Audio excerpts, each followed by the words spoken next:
Vážené dámy, vážení páni, vítam vás predovšetkým v novom roku. Všetkým vám prajem veľa zdravia, spokojnosti, pracovných úspechov a všetkým nám, všetkým vašim divákom, poslucháčom, čitateľom prajem okrem úspešného nového roku, aby sme sa naozaj o tých 365 dní zobudili už do krajiny, v ktorej bude platiť euro.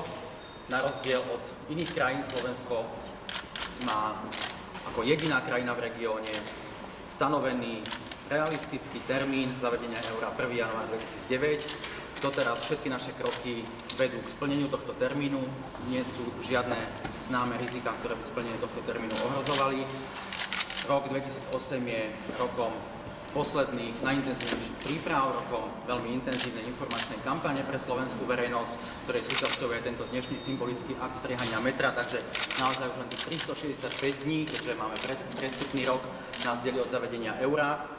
A som presvedčený, že od tých 365 dní bude u nás takisto taká podobne slávnostná atmosféra, ako sme videli včera na televíznych obrazovkách z Cypru a Malty, ako si pamätáme z predroka do Slovenska. Takže teraz teda pristúpime už po toľkých generálkach k tomu, tak ja to povyťahnem. Dúfam, sa mi to podarí prestrihnúť. Veľmi pomaličky poprosíme. Jasné. Dobre.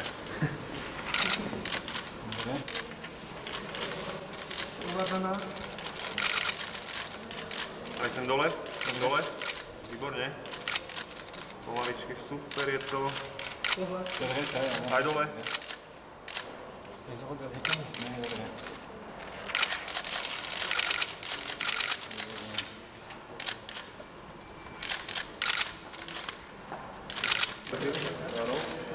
Takže krásny nový rok, veľa úspechov.